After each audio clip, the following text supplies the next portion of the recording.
This is Jim Ball reporting on the two robberies at Walmart and Radio Shack from Dave Thompson, the Chief of Police in Springfield. Well, we've got two robberies that have occurred in the last week. One of those occurred at the Walmart store.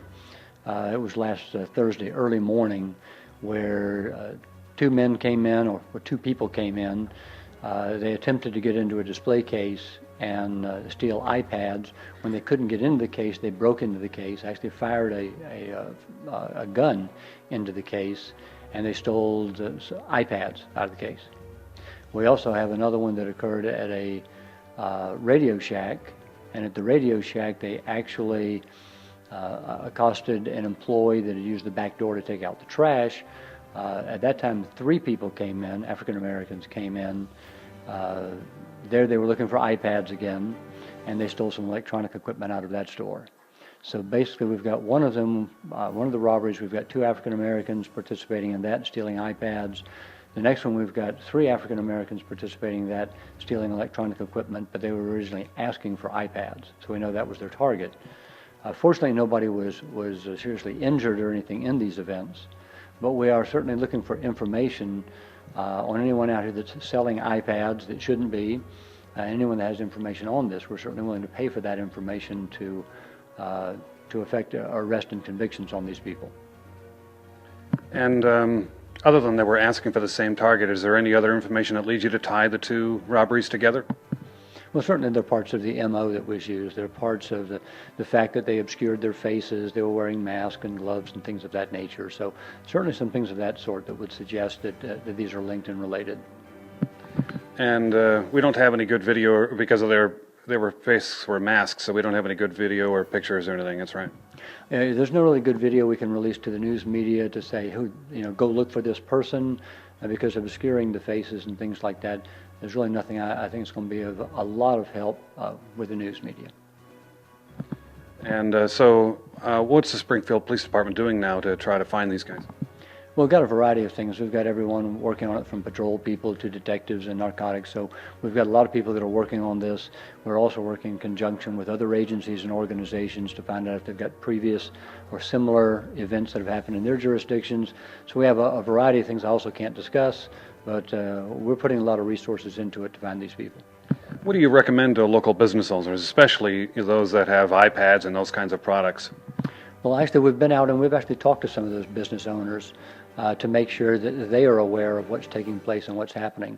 The first thing we tell any owners with something like that is give them what they ask for. Don't resist. We don't want anybody getting hurt. iPads can be replaced. People cannot. So our first and foremost is we want them to be safe. We also want them to take certain precautions, and those are things that we've already discussed with them, even something as simple as making sure back doors are closed and how they handle the cash management and what to do in the event that they are accosted by somebody. We're trying to cover all of those things. If some people in the county may be inclined to arm themselves and take matters into their own hands, based on what you've seen of the video and the way these guys move around, do you what is your advice for somebody who is armed? Well, I will tell you that that's a difficult call to make, because when there are multiple suspects and you don't know exactly how many there are, or where they are, who's armed and who's not, trying to be a hero, walking in there with a gun or something like that could cause more problems than it's worth. Are you willing to die for your iPads? Are you willing to increase that risk for something like that? Typically that's really a judgment call. I can't tell you what to do or what not to do, but there's a tremendous risk associated with pulling out a firearm on armed suspects, especially if you don't know if they're the only ones or if there's another one around. And one other comment, if I may, we're confident that there are people here locally in the community that know who's responsible. We believe that we've got people here in the community that have got information. We're certainly willing to pay for that information. That's what Crime Stoppers is for. And we have detectives who are authorized, and we have other staff that are authorized to pay for information leading to arrest and conviction. So if somebody does have information, we certainly want to encourage them to contact the department and get that information to us. Well, let's look at worst case scenario. Let's say that I'm a felon and I'm being hunted by the police now, but I do have information on this case. I can't come near the Springfield Police Department because I could go to jail. How could I get the information to you and also collect the reward money? Well, Crime Stoppers is a program that allows people to do these things anonymously. So Crime Stoppers allows people to do things anonymously. They're assigned a number rather than using names, and they can be paid. This kind of things can happen without that.